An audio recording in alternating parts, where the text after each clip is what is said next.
তাহলে যার শরীরে যত শক্তি আছে সমস্ত শক্তিকে কণ্ঠনালীতে নিয়ে এসে আকাশ বাতাস মুখরিত করে প্রকম্পিত করে আমরা এত জোরে আল্লাহর নাম উচ্চারণ করব, আমাদের আওয়াজ যেন সাত আসমান ভেদ করে আল্লাহর আরশে আজিমে গিয়ে ধাক্কা লাগে।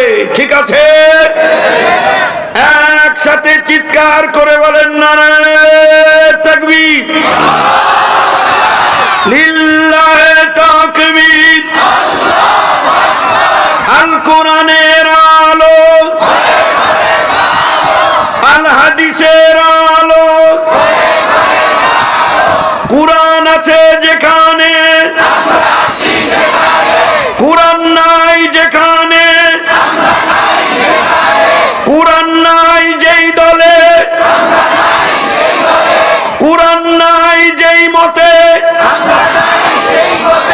নারে তাকবীর। আলহামদুলিল্লাহ। কথা কি বুঝছেন নাকি? খালি তাকবীর দিলে হবে না, বুঝে শুইনে চিন্তা কইরা তাকবীর দিতে হবে। নেফাকির সময় আর নাই, মুনাফিকি শেষ। বাংলাদেশে কোনো মুনাফিকের জায়গা আর হবে কথা ঠিক কিনা? এখন হয় লেফট না হয় রাইট, লেফট রাইট, মাঝখানে কোনো পথ। হয় আপনি ডানপন্থী কোরআনের পক্ষে থাকবেন, আর না হলে আপনি বামপন্থী, আপনি শয়তানের পক্ষে থাকবেন। আমরা কি কোরআনের পক্ষে থাকতে রাজি আছি? কে কে রাজি আছি আল্লাহু আকবার করে হাত তুলে দেখাই।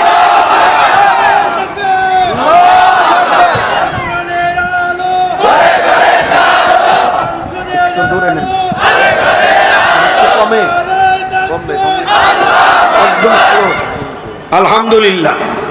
আল্লাহ কবুল করেন, আল্লাহ মঞ্জুর করেন, জোরে বলেন আমিন। আরে ভাই, নিজের ভালো তো পাগলেও বুঝে। আমার আল্লাহ ছেলে দিয়েছে, সন্তান দিয়েছে, আমাকে আল্লাহ মেয়ে দিয়েছে, আমার বোন আছে, আমার মা আছে। এই দেশেই তারা জন্মগ্রহণ করেছে। এই দেশের জন্য এই দেশের সরকারকে তারা ভ্যাট দেয়, সরকারকে তারা ট্যাক্স দেয়। এই দেশে জন্মগ্রহণ করেছে, অথচ নিজের দেশে চলাফেরা করবে রাস্তায় চোরের উপদ্রব, ডাকাতের উপদ্রব, ছিনতাইকারীর উপদ্রব, এরপরে বিভিন্ন রকমের ইফটিজিং এর শিকার হতে, বিভিন্ন রকমের ধর্ষকদের বদনজরে পড়তে হয়। তাহলে এই দেশে জন্ম নিয়ে আমার কি সার্থকতা হলো? আমি নিজ দেশে পরাধীন, যেরকম ঠিক কিনা? আমরা এক সেকেন্ডের জন্য আর পরাধীন থাকতে চাই? পরাধীন থাকতে চাই? আমরা স্বাধীনতা অর্জন করেছি, এই স্বাধীনতা চিন্তাই করতে কাউকে দেওয়া হবে? এই দেশ, সকল মানুষ যারা এই দেশে জন্মগ্রহণ করেছেন, প্রত্যেকে আপনারা স্বাধীন। আপনাদের উপরে কোনো দিক থেকে কোনো প্রেসার নাই। আপনারা 100% সিকিউর, আপনারা 100% নিরাপদ। একটা আর 10টায় নাই, একাকে অথবা একসাথে সংঘবদ্ধভাবে যখন যেভাবে আপনি চলাফেরা করেন না কেন, আপনার এক আল্লাহ ছাড়া কোনো চোর, ডাকাত, ছিনতাইকারী, রাহাজানিকারীর কোনো ভয় থাকা উচিত না। জোরে কোন ঠিক কিনা?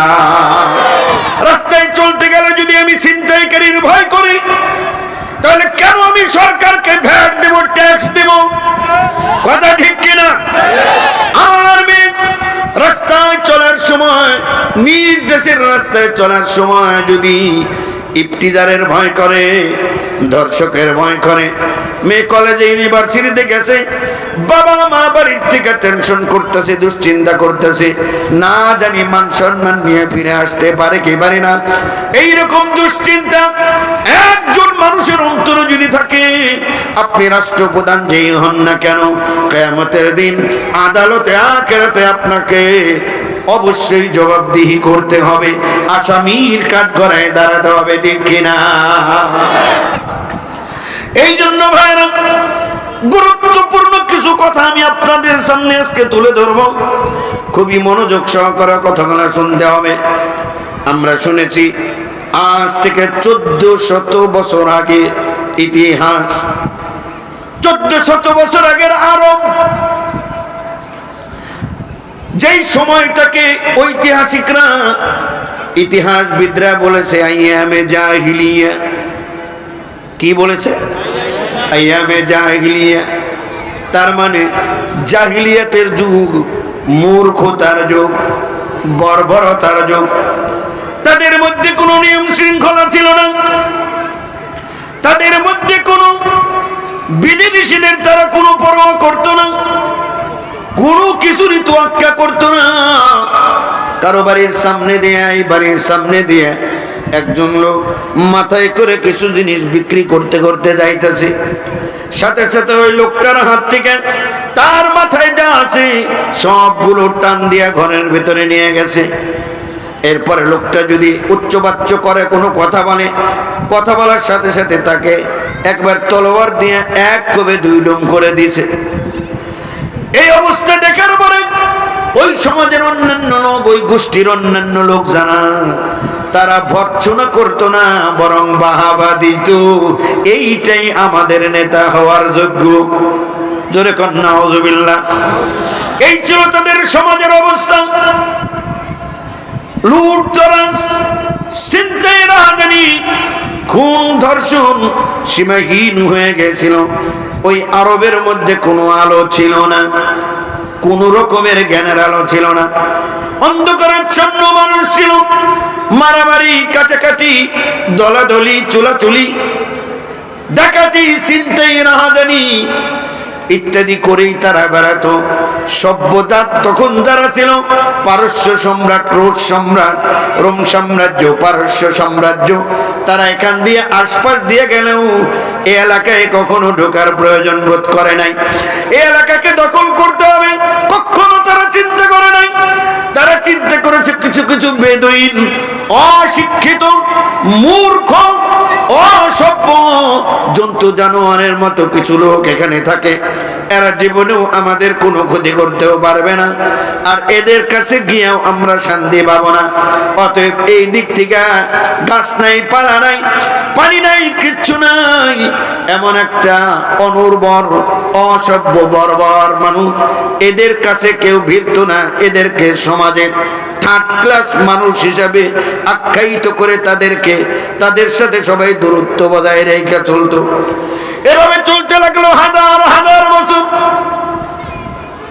সমাজের সবচাইতে অবহেলিত, সারা বিশ্বের মধ্যে যাদেরকে বলা হয় মূর্খ, যাদেরকে বলা হয় জাহেল, যাদেরকে বলা হয় অন্ধ, যাদেরকে বলা হয় বর্বর, তাদের ধর্মীয় আচরণ কি ছিল? হজ করত, আল্লাহর ঘর তাওয়াফ করত, কিন্তু তাওয়াফ করার আগে বলতো, আল্লাহ যে পোশাকে দুনিয়ায় পাঠাইছেন ওই পোশাকেই আমি হজ করব। নাউযুবিল্লাহ না সুবহানাল্লাহ। কথা বুঝছেন না বুঝেন নাই?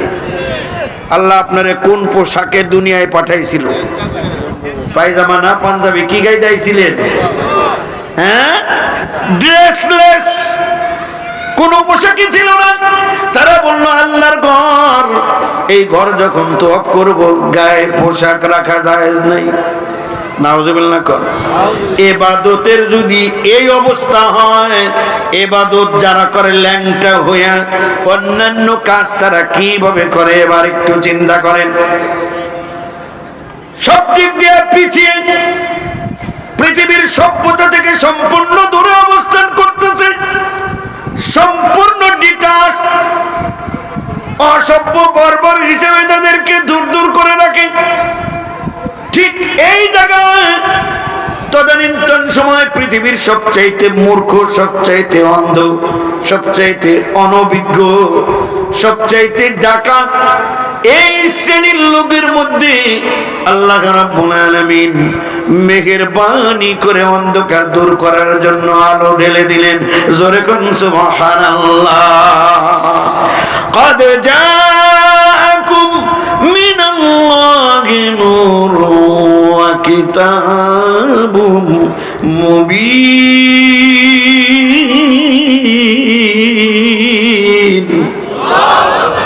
আল্লাহ বলে তোমাদের মধ্যে আমি আলো দিলাম, এই আলো এসে তোমাদের অন্ধকার দূর করে দেবে। সুবহানাল্লাহ কোন আল্লাহ রাব্বুল আলামিন যাকে প্রেরণ করলেন তিনি হচ্ছেন আদম থেকে নিয়ে কিয়ামত পর্যন্ত এই পৃথিবীতে যত মানুষ আল্লাহ প্রেরণ করেছেন সকল মানুষের মধ্যে সবচেয়ে সেরা,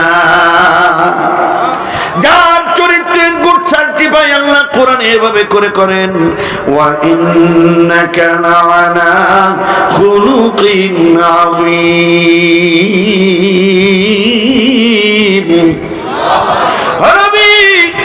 আমি আপনাকে সর্বোত্তম চরিত্র ভূষিত করেছি। সুবহানাল্লাহ বলেন। তিনি হচ্ছেন গোটা মানব জাতির জন্য আদর্শ, তিনি হচ্ছেন গোটা মানব জাতির জন্য অনুসরণীয়, অনুকরণীয়। জোরে কান ঠিক কিনা? তিনি হচ্ছেন বিশ্বে সকল নির্যাতিত, নিপীড়িত, বঞ্চিত, নিগৃহীত মানুষের একমাত্র ত্রাণকর্তা, একমাত্র উত্তম আদর্শ সাইয়্যিদিনা মুহাম্মাদুর রাসূলুল্লাহ সাল্লাল্লাহু আলাইহি ওয়াসাল্লাম। অতএব মুসলমান, যদি সুখ চাও, যদি শান্তি চাও, স্বস্তি চাও, নিরাপত্তা চাও, সকল নেতৃত্বের কপালে লাথি মেরে আল্লাহর নবীর নেতৃত্ব মেনে নিতে হবে। জয় বলো ঠিক কিনা? আমাদের নেতাকে, তোমার নেতা, আমার নেতা জানেন না কেউ? একজনে কম দেখি।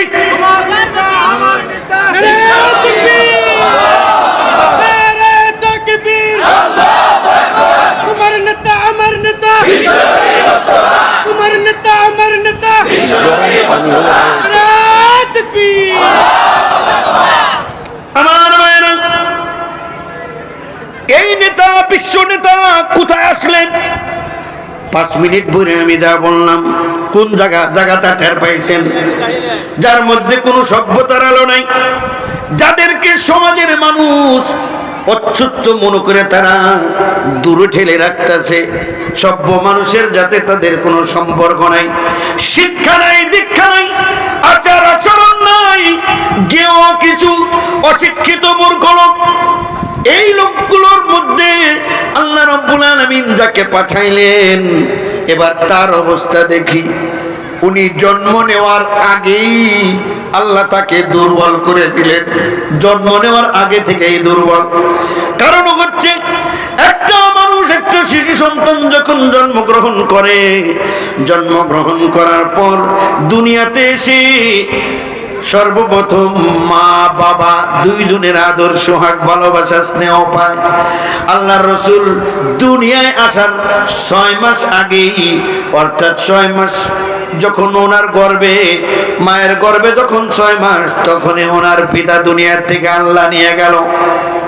কি কারিশমা, কি পরিকল্পনা আল্লাহ! কোন সবাল বিরাট বড় বংশের বিরাট বড় কোটিপতি না, জন্মের আগেই বাপ নিয়ে গেল। জন্মের পরে মাত্র 6 বছর, 6 বছর পরে আল্লাহ রাব্বুল আলামিন তার মা জননী তাকে আল্লাহ নিয়ে গেলেন। বাপও নাই, মাও নাই। এবার আদর করে, যত্ন করে লালন পালন করতেছে দাদা আব্দুল মুত্তালিব। কিছুদিন যেতে না যেতে আব্দুল মুত্তালিবকে আল্লাহ নিয়ে গেলেন, একাকী হয়ে গেল। চতুর্দিক দিয়ে দুশমন আস্তে আস্তে বাড়তে লাগলো। দুশমনির সীমানা কত দূর পর্যন্ত চলে গেছে? দিনে দুপুরে হত্যা করার ষড়যন্ত্র তারা করতেছে। শুধু ষড়যন্ত্র করে নাই, হত্যা করেই ফেলবে এই নিয়তে তারা পরিকল্পনাও তৈরি করেছিল। ইসলামের ইতিহাসে আছে, আপনারাও সবাই জানেন। আমি যে কথা বলতে চাই, এত দুর্বল একটা মানুষ, জন্মের আগেই মা নাই, এরপরে বাবা নাই, মুরব্বী বলতে কেউ নাই, জন্ম জন্মগ্রহণ করেছেন একটা বর্বর অসভ্য এরিয়ার মধ্যে। সময়টা ছিল জাহিলি সমাজ, সবচেয়ে অন্ধকারাচ্ছন্ন সমাজ, সভ্যতা বিবর্জিত একটি সমাজ। ওই সমাজের মধ্যে পৃথিবীর সবচাইতে অসভ্য, সবচাইতে বড় বড় ডাকাত, সবচাইতে বড় বড় চোর, সবচাইতে বড় বড় সন্ত্রাসী যারা, তাদের মধ্যেই তিনি লালিত পালিত হতে লাগলেন।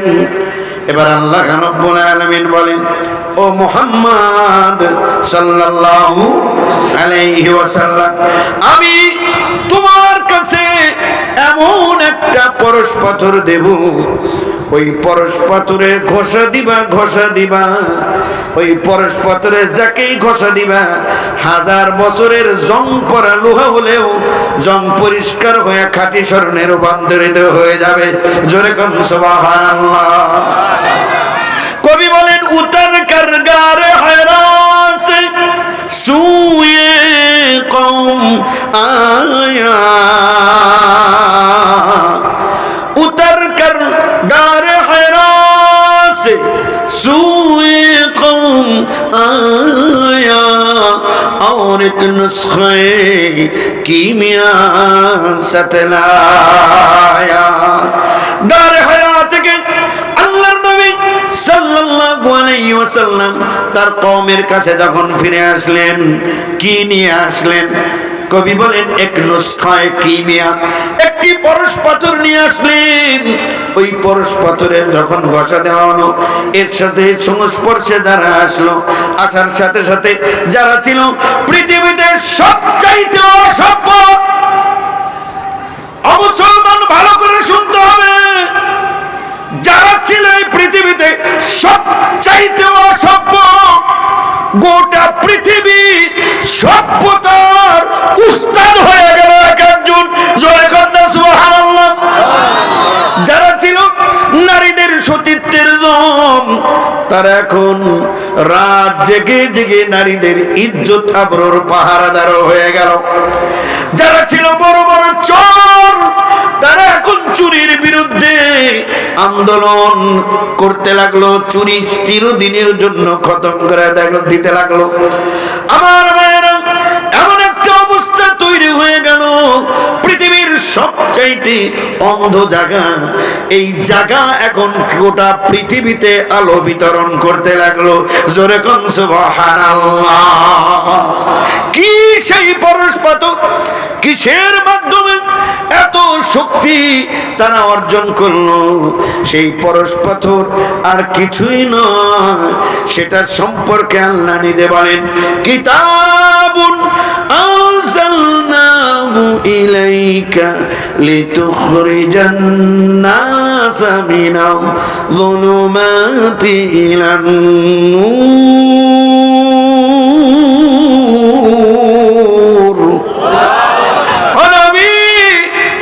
এটা এমন একটি কিতাব, আনজালনাহু ইলাইক, যেটা আমি আপনার উপর অবতীর্ণ করলাম।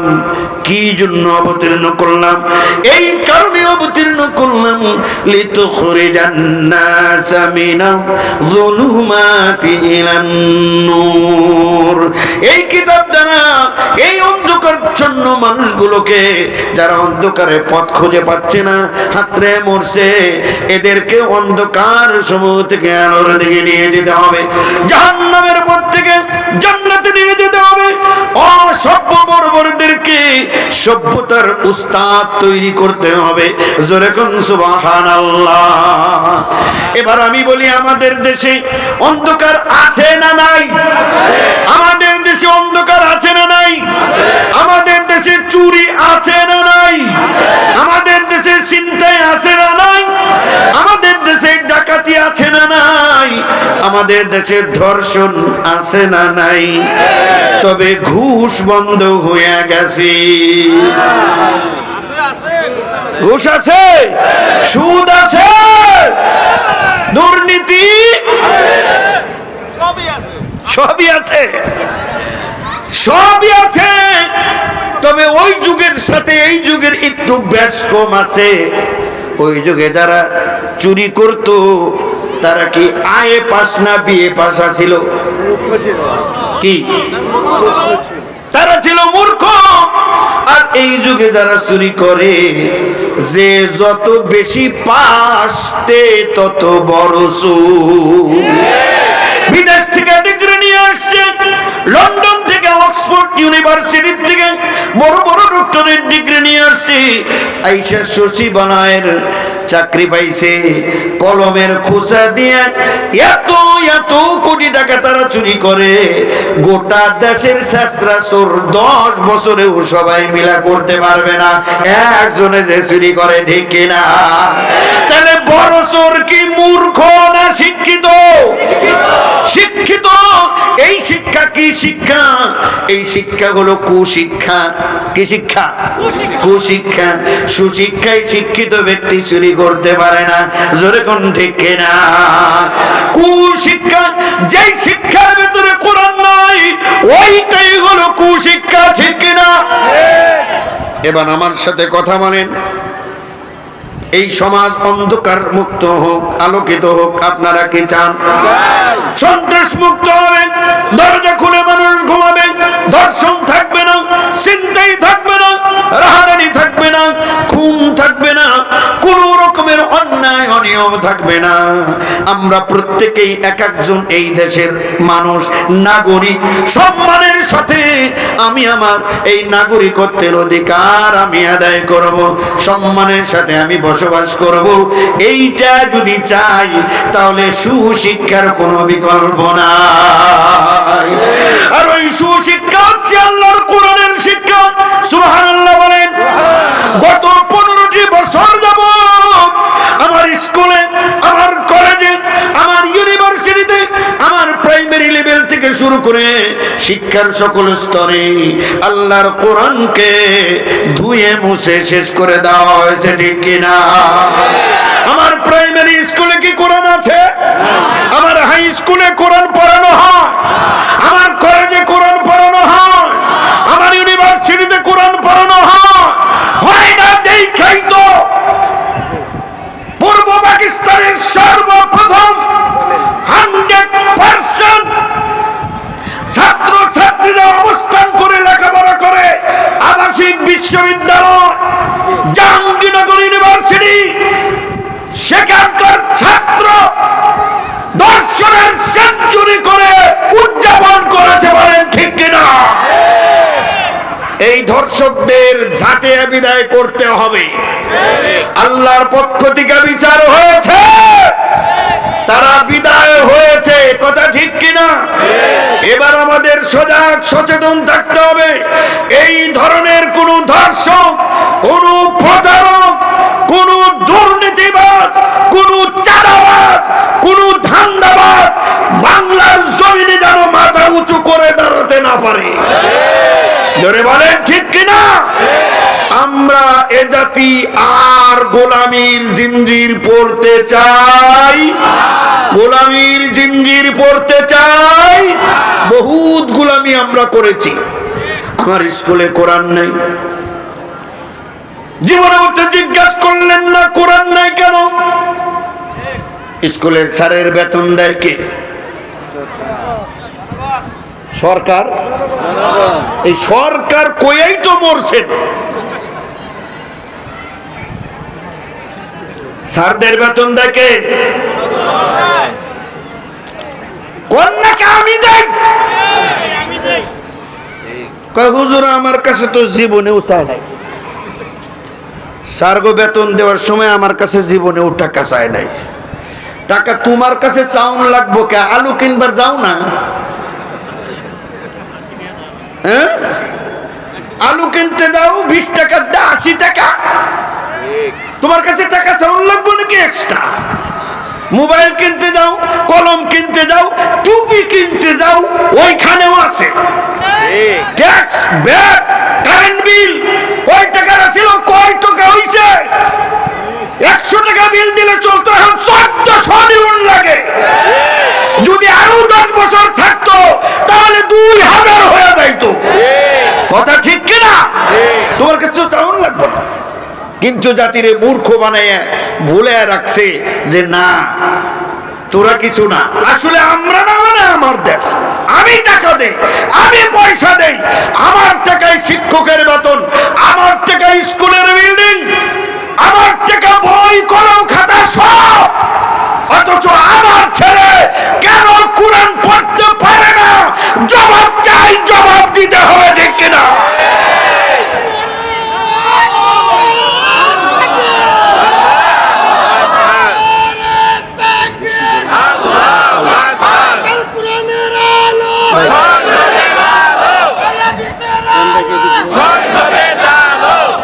ঠিক আছে আমার ভাইয়েরা, বাবাজিরা, বর্তমান যে সরকার আছে, প্রফেসর ডক্টর ইউনূস সাহেবের সরকার, শিক্ষা মন্ত্রণালয়ের দায়িত্ব যারা আছেন, আজ এই হাজারো মানুষের পক্ষ থেকে অনুরোধ জানিয়ে দেয়, শিক্ষার সর্বস্তরে প্রাইমারি থেকে ইউনিভার্সিটি পর্যন্ত আল কোরআনকে বাধ্যতামূলক প্রত্যেক ক্লাসে রাখতেই হবে। আপনারা কি একমত? আর কোন ধারাই ভাড়াই চলবে না, এখান থেকে আর কোন চোর জন্ম হোক, এটা আমরা চাই না। এই বিশ্ববিদ্যালয় থেকে আর কোন ধর্ষক তৈরি হোক, এটা আমরা চাই না। এক একটা বিশ্ববিদ্যালয় থেকে আল্লাহর ওলি বেরিয়ে আসবে, বলেন ঠিক কিনা? দানাই ফানাই বহুত করেছেন, আমি আবার অনুরোধ করতেছি, একটা অনুরোধ আমাদের রাখা হয়েছে, সেটা কি? আমার দেশে লক্ষ লক্ষ ছাপাখানা আছে, বই ছাপাইতে হবে ইন্ডিয়ায় নিয়ে। কোন কোন কেমন লাগে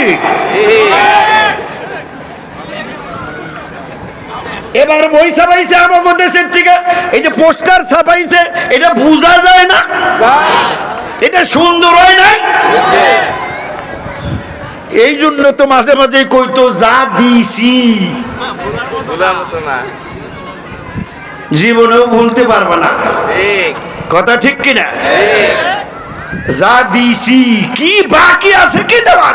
যেটুক বাকি আছিল সেটুক দিবার লিগে হয়ে গেছে। আল্লাহ বুঝার তৌফিক দিক। আমার বাবাজিরা, স্পষ্ট কথা, যারা দেশের কল্যাণ চান, সমৃদ্ধশালী একটা জাতি চান, বুক ফুলাইয়া এরপরে চলতে চান, অন্যরা আপনাকে সম্মান করবে, শ্রদ্ধা করবে, এই অবস্থায় যদি আপনারা যাইতে চান, আল কোরআনকে ধারণ করে সামনের দিকে অগ্রসর হন। এই দেশে কোরআন ছাড়া বাঁচার কোনো পথ, একটাই পথ আছে, যদি মর্যাদা নিয়ে বাঁচতে চান, আল্লাহর কোরআনকে ধারণ করে বাঁচতে হবে।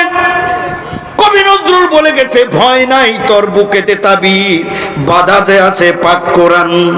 সুবহানাল্লাহ কন্যা, উনি টের পাইছিল, নির্ভয় যদি থাকতে চাও কোরআন বুকে ধারণ করতে হবে। কোরআন যদি বুকে থাকে, তুমি কাউকে ভয় করবে না, গোটা বিশ্ব তোমারে ভয় করবে, তোমার ভয় করবে। শুধু ভয় করবে না, জিন্দা ভয় করবে না, তুমি মরে গেলে তোমার লাশরেও ভয় করবে, জানাজা দিতে দেবে না। জোরে বলো ঠিক কিনা? জানাজা দিতে দেয় নাই ঢাকার শহরে, এরকম ঘটনা ঘটে নাই? লাশ কেউ কত ভয় পায়, কারণ তার বুকে ছিল আল কোরআন, কথা ঠিক কিনা? সারা বিশ্ব ঘুরে ঘুরে এই কোরআনের দাওয়াত যিনি দিয়েছেন, 50টিরও বেশি রাষ্ট্রে ঘুরে হাজার হাজার মুসলিম যার হাতে হাত রেখে কালেমা পড়ে ইসলাম গ্রহণ করেছেন, বাংলাদেশের গর্ব, বাংলাদেশের অহংকার। শুধু তাই না, আল্লাহর ঘর কাবা শরীফের ভেতরে গিয়া ঘন্টার পর ঘন্টা সিজদা দিয়ে যিনি ইবাদত করেছে, তার অপরাধ এইটাই, কোরআনের দাওয়াত দেয়, কথা ঠিক কিনা? তার অপরাধ কি? চুরি করে নাই, ছিনতাই করে নাই, ডাকাতি করে নাই, অথচ ফেরাউনের মতো, ফেরাউন মুসাকে যেমন জেলখানার মধ্যে বন্দী করতে চাইছিল, ফেরাউনের মতো জেলখানার মধ্যে বন্দী করলো। একদিন না, 2 দিন না, 13টি বছর পর্যন্ত ওই জেলখানার অন্ধকার প্রকোষ্ঠে তিনি কাটিয়ে দিলেন। আলহামদুলিল্লাহ, আলহামদুলিল্লাহ, শাহাদাতের পেয়ালা পান করেছেন, বাতিলের সামনে মাথা নত করে না। জয় বলো ঠিক কিনা? অতএব মৃত্যু পর্যন্ত কোরআনের পথে অটল অবিচল থাকতে কি আপনারা রাজি আছেন?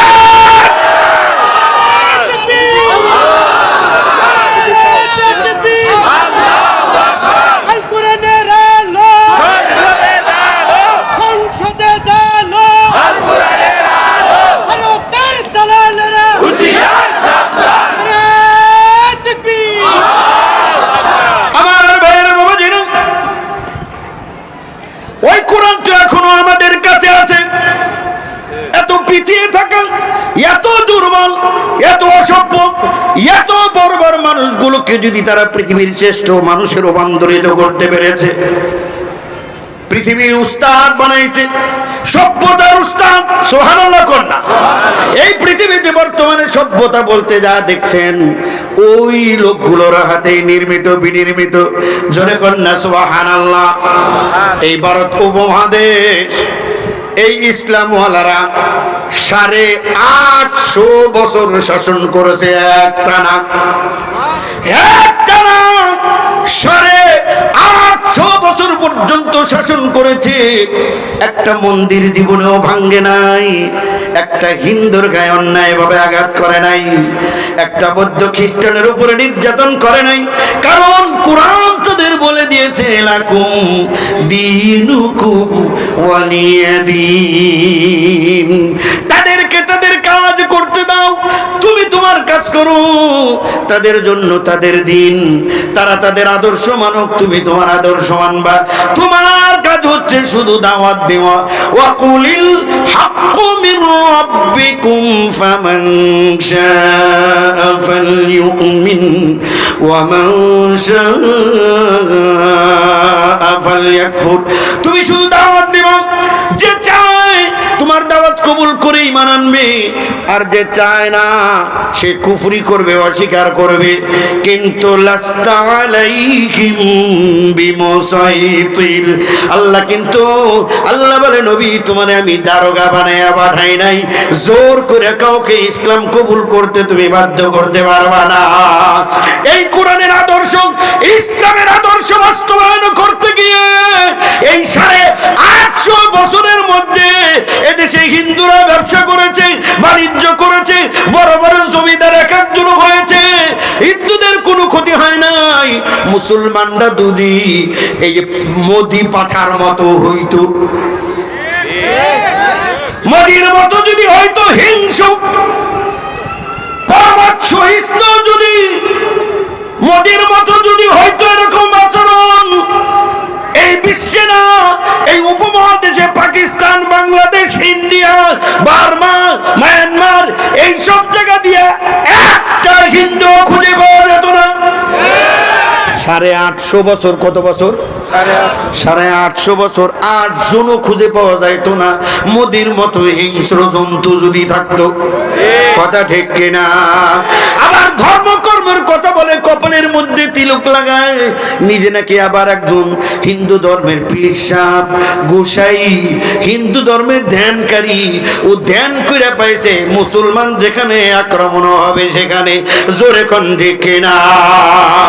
আজ বাংলাদেশ নিয়ে নাক গলাচ্ছে, মিথ্যার উপরে মিথ্যা প্রপাগান্ডা শুরু করে দিয়েছে।